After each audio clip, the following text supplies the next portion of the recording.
Hello दोस्तों। आज मैं आपको सुनाऊंगी मुंशी प्रेमचंद की कहानी इस्तीफा। दफ्तर का बाबू एक बेजुबान जीव है। मजदूरों को आंखें दिखाओ तो वह त्योरियां बदल कर खड़ा हो जाएगा।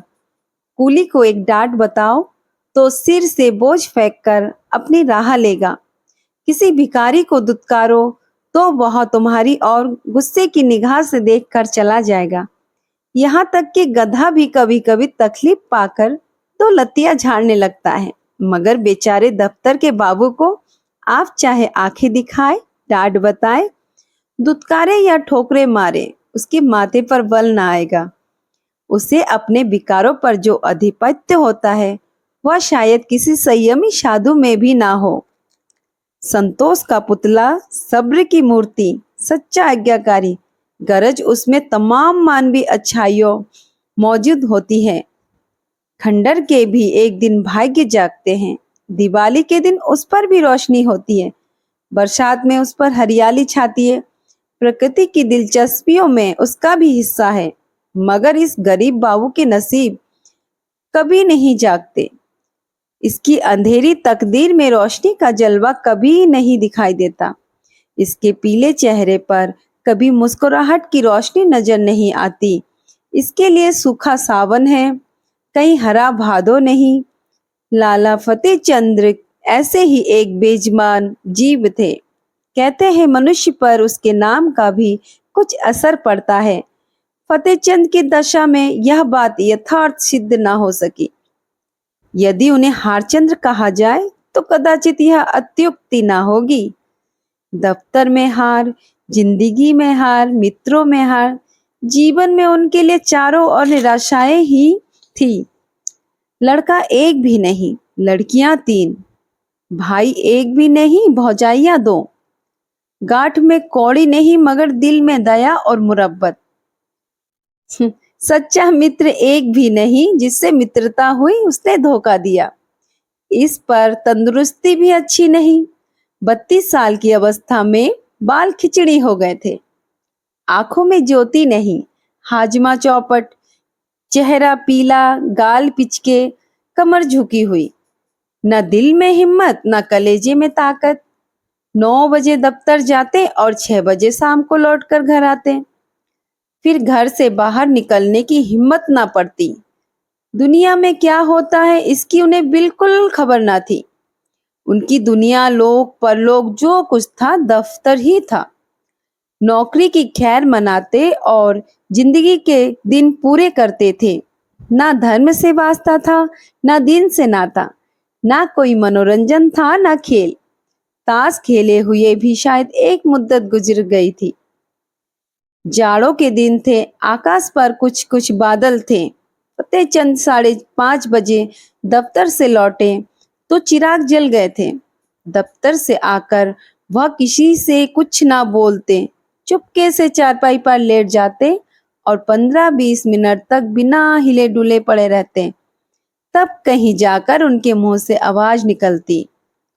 आज भी प्रतिदिन की तरह वे चुपचाप पड़े थे कि 1 मिनट में बाहर से किसी ने पुकारा। छोटी लड़की ने जाकर पूछा तो मालूम हुआ कि दफ्तर का चपरासी है। शारदा पति के मुंह हाथ धोने के लिए लोटा गिलास मांज रही थी। बोली, उससे कह दे क्या काम है, अभी तो दफ्तर से आए ही हैं और अभी फिर बुलावा आ गया। चपरासी ने कहा, साहब ने कहा है अभी बुला लाओ, कोई बड़ा जरूरी काम है। फतेहचंद की खामोशी टूट गई। उन्होंने सिर उठाकर पूछा, क्या बात है? शारदा, कोई नहीं, दफ्तर का चपरासी है। फतेहचंद ने सहम कर कहा, दफ्तर का चपरासी? क्या साहब ने बुलाया है? शारदा, हाँ, कहता है साहब बुला रहे हैं। यह कैसा साहब है तुम्हारा, जब देखो बुलाया करता है। सवेरे के गए गए अभी मकान लौटे हो, फिर भी बुलावा आ गया। फतेहचंद ने संभल कर कहा, जरा सुन लूं, किस लिए बुलाया है? मैंने सब काम खत्म कर दिया था, अभी आता हूँ। शारदा, जरा जलपान तो करते जाओ, चपरासी से बातें करने लगोगे तो तुम्हें अंदर आने की याद भी ना रहेगी। यह कहकर वह एक प्याली में थोड़ी सी दालमोट और सेब लाई। फतेहचंद उठकर खड़े हो गए, किंतु खाने की चीजें देखकर चारपाई पर बैठ गए और प्याली की ओर चाव से देखकर डरते हुए बोले, लड़कियों को दे दिया है ना? शारदा ने आंखें चढ़ाकर कहा, हाँ हाँ दे दिया है, तुम तो खाओ। इतने में छोटी लड़की आकर सामने खड़ी हो गई। शारदा ने उसकी ओर क्रोध से देखकर कहा, तू क्यों आकर सिर पर सवार हो गई? जा बाहर खेल। फतेहचंद, रहने दो, डांटती हो। यहाँ आओ चुन्नी, यहाँ लो दालमोट, ले जाओ। चुन्नी की माँ की ओर देखकर चुन्नी डरती हुई बाहर भाग गई। फतेहचंद ने कहा, क्यों बेचारी को भगा दिया? दो चार दाने दे देती तो खुश हो जाती। शारदा, इसमें है ही कितना कि सबको बांटते फिरोगे? इसे देते तो बाकी दोनों को देना पड़ता, किस किस को देते। इतने में चपरासी ने फिर पुकारा, बाबूजी, हमें बड़ी देर हो रही है। शारदा, कह क्यों नहीं देते कि इस वक्त ना आएंगे? फतेहचंद, ऐसा कैसे कह दूं भाई, रोजी का मामला है। शारदा, तो क्या प्राण देकर काम करोगे? सूरत नहीं देखते अपनी, मालूम होता है 6 महीने के बीमार हो। फतेहचंद ने जल्दी जल्दी दालमोट की 2-3 फाकियां लगाई, एक गिलास पानी पिया और बाहर की तरफ दौड़े। शारदा पान बनाती ही रह गई।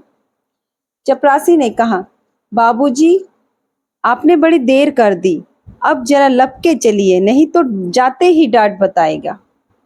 फतेहचंद ने 2 कदम दौड़कर कहा, चलेंगे तो भाई आदमी ही की तरह, चाहे डांट बताए या दांत तो दिखाए। हमसे दौड़ा नहीं जाता, बंगले ही पर है ना। चपरासी, भला वह दफ्तर क्यों आने लगा? बादशाह है कि दिल लगी। चपरासी तेज चलने का आदी था। बेचारे बाबू फतेहचंद धीरे धीरे जाते थे। थोड़ी ही दूर चलकर हाँप उठे, मगर मर्द तो थे ही, यह कैसे कहते कि भाई जरा धीरे चलो। हिम्मत करके कदम उठाते जाते थे, यहाँ तक कि जांघों में दर्द होने लगा और आधा रास्ता खत्म होते होते पैरों ने उठने से इनकार कर दिया। सारा शरीर पसीने से तर हो गया, सिर में चक्कर आ गया, आंखों के सामने तितलियां उड़ने लगी। चपरासी ने ललकारा, जरा कदम बढ़ाए चलो बाबू। फतेहचंद बड़ी मुश्किल से बोले, तुम जाओ, मैं आता हूँ। वे सड़क के किनारे पटरी पर बैठ गए और सिर को दोनों हाथों से थाम कर दम मारने लगे। चपरासी ने इनकी यह दशा देखी तो आगे बढ़ा। फतेहचंद डरे कि यह शैतान जाकर ना जाने साहब से क्या कह दे तो गजब ही हो जाएगा। जमीन पर हाथ टेक कर उठे और फिर चले, मगर कमजोरी से शरीर हाँफ रहा था। इस समय कोई बच्चा भी उन्हें जमीन पर गिरा सकता था। बेचारे किसी तरह गिरते गिरते साहब के बंगले पर पहुंचे। साहब बंगले पर टहल रहे थे, बार बार फाटक की तरफ देखते थे और किसी को आते न देखकर मन में झल्लाते थे। चपरासी को देखते ही आंखें निकाल कर बोले, इतनी देर कहाँ था? चपरासी ने बरामदे की सीढ़ी पर खड़े खड़े कहा, हुजूर, जब वहां आए तब तो मैं दौड़ा चला आ रहा हूं। साहब ने पैर पटक कर कहा, बाबू क्या बोला? चपरासी, आ रहे हैं हुजूर, घंटा भर में तो घर में से निकले। इतने में फतेहचंद अहाते के तार के अंदर से निकलकर वहां पहुंचे और साहब को सिर झुकाकर सलाम किया। साहब ने कड़क कर कहा, अब तक कहाँ था? फतेहचंद ने साहब का तमतमाया चेहरा देखा तो उनका खून सूख गया। बोले, हुजूर, अभी अभी तो दफ्तर से गया हूँ। ज्यों ही चपरासी ने आवाज दी, हाजिर हुआ। साहब, झूठ बोलता है, झूठ बोलता है, हम घंटे भर से खड़ा है। फतेहचंद, हुजूर, मैं झूठ नहीं बोलता। आने में जितनी देर हो गई हो, मगर घर से चलने में मुझे बिल्कुल देर नहीं हुई।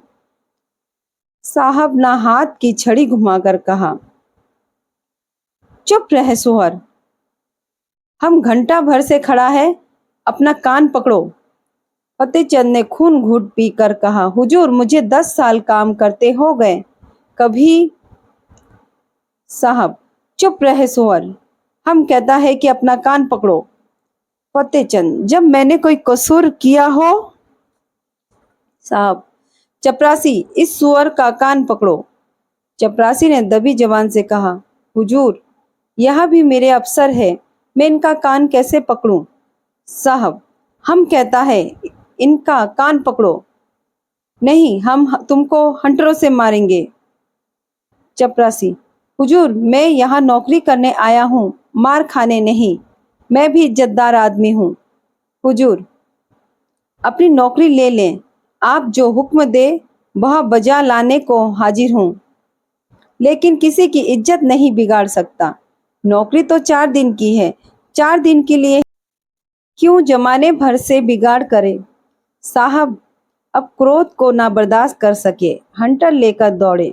चपरासी ने देखा यहाँ खड़े रहने में खैरियत नहीं है तो भाग खड़ा हुआ। फतेहचंद अभी तक चुपचाप खड़े थे। साहब चपरासी को ना पाकर उनके पास आया और उनके दोनों कान पकड़कर हिला दिया। बोला, तुम सुअर, गुस्ताखी करता है, जाकर ऑफिस से फाइल लाओ। फतेहचंद ने कान हिलाते हुए कहा, कौन सा फाइल। तुम बहरा है, सुनता नहीं, हम फाइल मांगता है। फतेहचंद ने किसी तरह दिलेर होकर कहा, आप कौन सा फाइल मांगते हैं। साहब, वही फाइल जो हम मांगता है, वही फाइल लाओ, अभी लाओ। बेचारे फतेहचंद को अब और कुछ पूछने की हिम्मत ना हुई। साहब बहादुर एक तो यूं ही तेज मिजाज थे, इस पर हुकूमत का घमंड और सबसे बढ़कर शराब का नशा। हंटर लेकर पी पड़ते तो बेचारे क्या कर लेते। चुपके से दफ्तर की तरफ चल पड़े। साहब ने कहा, दौड़ कर जाओ, दौड़ो। फतेहचंद ने कहा, हुजूर मुझसे दौड़ा नहीं जाता। साहब, ओ तुम बहुत सुस्त हो गया है, हम तुमको दौड़ाना सिखाएगा, दौड़ो। पीछे से धक्का देकर, तुम अब भी नहीं दौड़ेगा। यह कहकर साहब हंटर लेने चले। फतेहचंद दफ्तर के बाबू होने पर भी मनुष्य ही थे। यदि वह बलवान होते तो उस बदमाश का खून पी जाते, अगर उनके पास कोई हथियार होता तो उस पर जरूर चला देते, लेकिन उस हालत में तो मार खाना ही उनकी तकदीर में लिखा था। बेतहाशा भागे और फाटक से बाहर निकल कर सड़क पर आ गए। फतेहचंद दफ्तर ना गए, जाकर करते ही क्या। साहब ने फाइल का नाम तक ना बताया, शायद नशा में भूल गया। धीरे धीरे घर की ओर चले, मगर इस बेइज्जती ने पैरों में बेड़ियां डाल सी दी।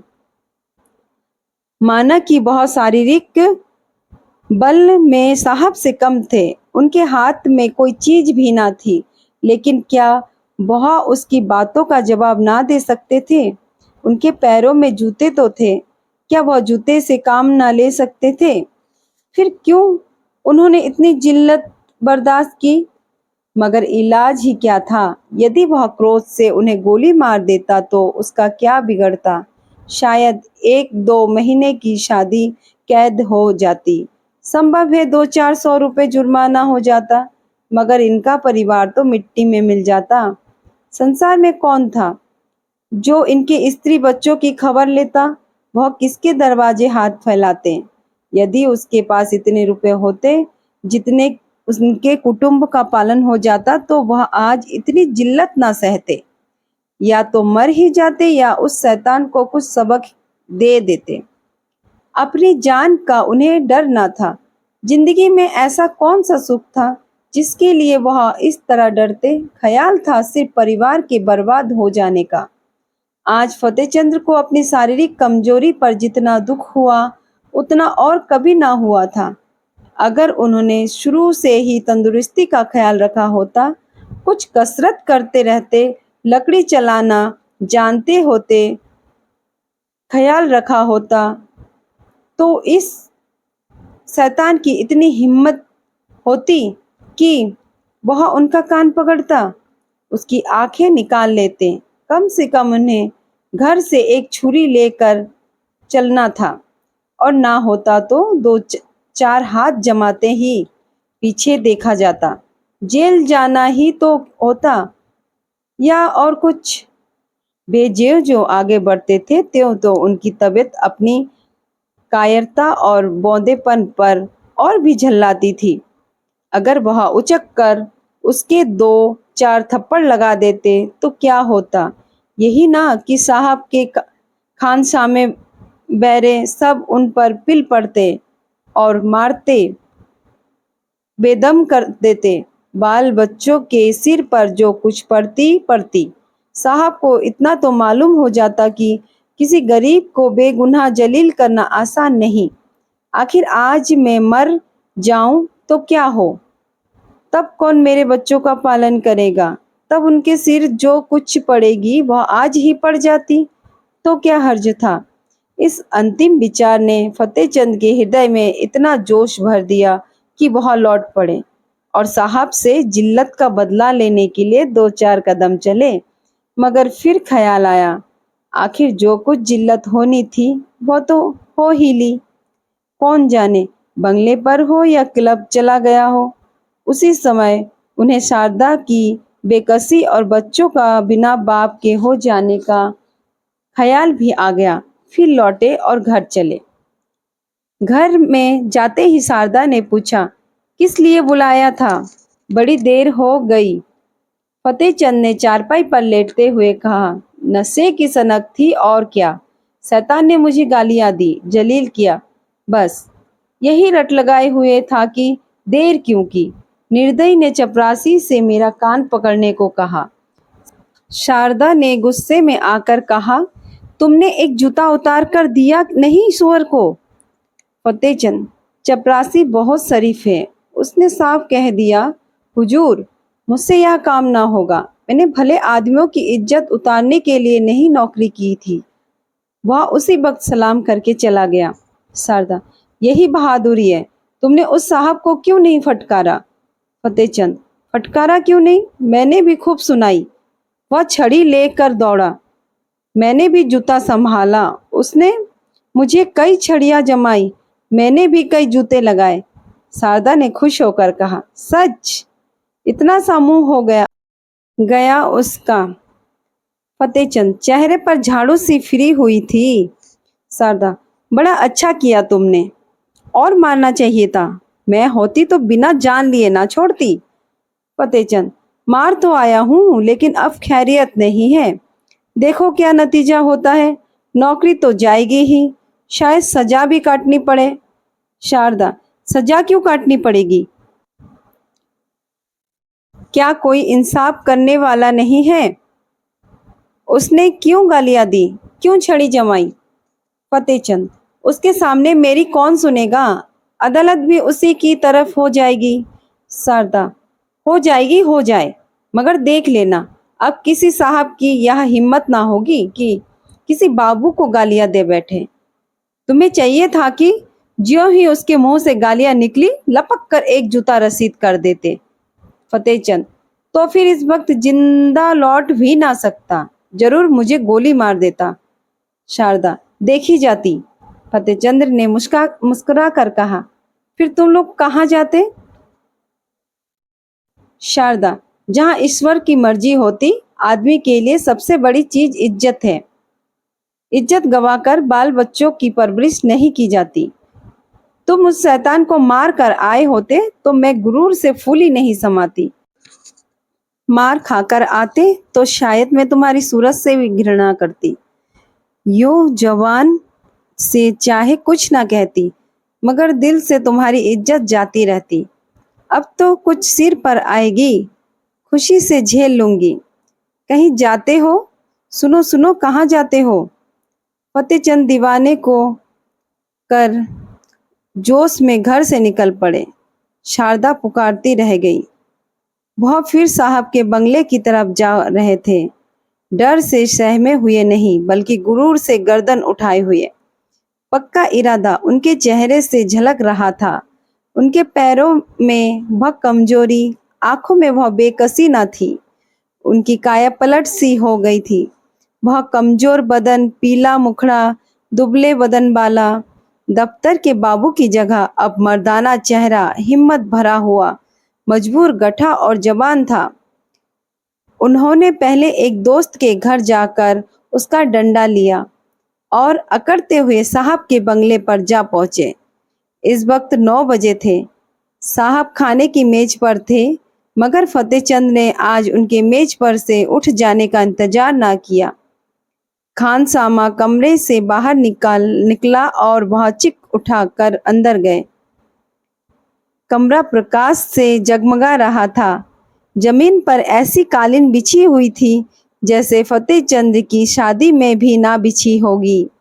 शाहब बहादुर ने उसकी तरफ क्रोधित दृष्टि से देखकर कहा, तुम क्यों आया? बाहर जाओ। क्यों अंदर चला आया? फतेहचंद ने खड़े खड़े डंडा संभाल कर कहा, तुमने मुझसे अभी फाइल मांगा था, वही फाइल लेकर आया हूं। खाना खा लो तो दिखाऊं। तब तक मैं बैठा हूं, इत्मीनान से खाओ। शायद यह तुम्हारा आखिरी खाना होगा, इसी कारण खूब पेट भर कर खा लो। साहब सन्नाटे में आ गए। फतेहचंद की तरफ डर और क्रोध की दृष्टि से देखकर कांप उठे। फतेहचंद के चेहरे पर पक्का इरादा झलक रहा था। साहब समझ गए, यह मनुष्य इस समय मरने मारने के लिए तैयार होकर आया है। ताकत में फतेहचंद उनके पासंग भी नहीं था, लेकिन यह निश्चय था कि वह ईंट का जवाब पत्थर से नहीं बल्कि लोहे से देने को तैयार है। यदि वह फतेहचंद को बुरा भला कहते हैं तो क्या आश्चर्य है कि वह डंडा लेकर पिल पड़े। हाथापाई करने में यद्यपि उन्हें जीतने में जरा भी संदेह नहीं था, लेकिन बैठे बिठाए डंडे खाना तो कोई बुद्धिमानी नहीं है। कुत्ते को आप डंडे से मारिए, ठुकराइए, जो चाहे कीजिए, मगर उसी समय तक जब तक वह गुर्राता नहीं। एक बार गुर्रा कर दौड़ पड़े तो फिर देखें आपकी हिम्मत कहाँ जाती है। यही हाल उस वक्त साहब बहादुर का था। जब तक यकीन था कि फतेहचंद गुड़ की गाली, हंटर, ठोकर सब कुछ खामोशी से सह लेगा, तब तक आप शेर थे। अब वह त्योरियां बदले, डंडा संभाले बिल्ली की तरह घात लगाए खड़ा है। जवान से कोई कड़ा शब्द निकला और उसने डंडा चलाया। वह अधिक से अधिक उसे बर्खास्त कर सकते हैं। अगर मारते हैं तो मार खाने का भी डर है। उस पर फौजदारी से मुकदमा दायर हो जाने का अंदेशा। माना कि वह अपने प्रभाव और ताकत से अंत तक फतेहचंद को जेल में डलवा देंगे, परंतु परेशानी और बदनामी से किसी तरह न बच सकते हैं। एक बुद्धिमान और दूरंदेश आदमी की तरह उन्होंने यह कहा, ओहो, हम समझ गया, आप हमसे नाराज हैं। हमने क्या आपको कुछ कहा है? आप क्यों हमसे नाराज हैं? फतेहचंद ने तन कर कहा, तुमने अभी आधा घंटा पहले मेरे कान पकड़े थे और मुझसे सैकड़ों उलू जुलूल बातें कही थी। क्या इतनी जल्दी भूल गए? साहब, मैंने आपका कान पकड़ा? हाँ हाँ हाँ, मैंने आपका कान पकड़ा। हाँ हाँ हाँ, क्या मजाक है? मैं पागल हूँ या दीवाना? फतेहचंद, तो क्या मैं झूठ बोल रहा हूँ? चपरासी गवाह है, आपके नौकर चाकर भी देख रहे थे। साहब, कब की बात है? फतेहचंद, अभी अभी, कोई आधा घंटा हुआ। आपने मुझे बुलवाया था और बिना कारण मेरे कान पकड़े और धक्के दिए थे। साहब, ओ बाबूजी, उस वक्त हम नशा में था। बहरा ने हमको बहुत दे दिया था, हमको कुछ खबर नहीं। क्या हुआ? माय गॉड, हमको कुछ खबर नहीं। फतेहचंद, नशे में अगर तुमने गोली मार दी होती तो क्या मैं मर ना जाता? अगर तुम्हें नशा ना था और नशे में सब कुछ मुआफ है, तो मैं भी नशे में हूँ। सुनो मेरा फैसला, या तो आपके कान पकड़ो कि फिर कभी किसी भले आदमी के संग ऐसा बर्ताव ना करोगे, या मैं आकर तुम्हारे कान पकड़ूंगा। समझ गए कि नहीं? इधर उधर हिलो नहीं।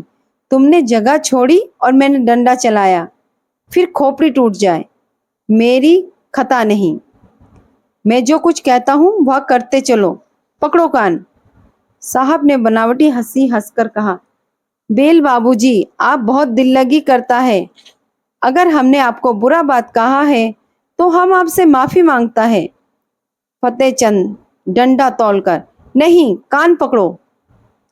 साहब आसानी से इतनी जिल्लत ना सह सके, लपक कर उठे और चाहा कि फतेहचंद के हाथ से लकड़ी छीन ले, लेकिन फतेहचंद गाफिल न थे। साहब मेज पर से उठने ना पाए थे कि उन्होंने डंडे का भरपूर और तुला हुआ हाथ उठाया। साहब तो नंगे सिर थे ही, चोट सिर पर पड़ गई, खोपड़ी बन्ना गई। 1 मिनट तक सिर को पकड़े रहने के बाद बोले, हम तुमको बर्खास्त कर देगा। फतेहचंद, इसकी मुझे परवाह नहीं, मगर आज मैं तुमसे बिना कान पकड़ाए नहीं जाऊंगा। कान पकड़कर वादा करो कि फिर किसी भले आदमी के साथ ऐसी बेअदबी ना करोगे, नहीं तो मेरा दूसरा हाथ पड़ना ही चाहता है। यह कहकर फतेहचंद ने फिर डंडा उठाया। साहब को अभी तक पहली चोट ना भूली थी। अगर कहीं यह दूसरा हाथ पड़ गया तो शायद खोपड़ी खुल जाए। कान पर हाथ रखकर बोले, अब आप खुश हुआ?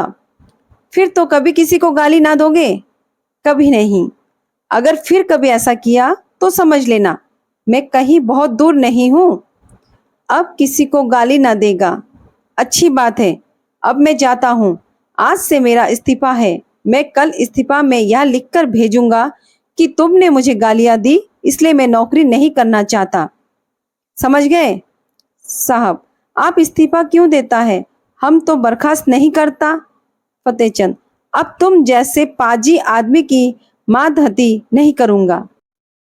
यह कहते हुए फतेहचंद कमरे से बाहर निकले और बड़े इत्मीनान से घर चले गए। आज उन्हें सच्ची विजय की प्रसन्नता का अनुभव हुआ। उन्हें ऐसी खुशी कभी प्राप्त नहीं हुई थी। यह उनके जीवन की पहली जीत है।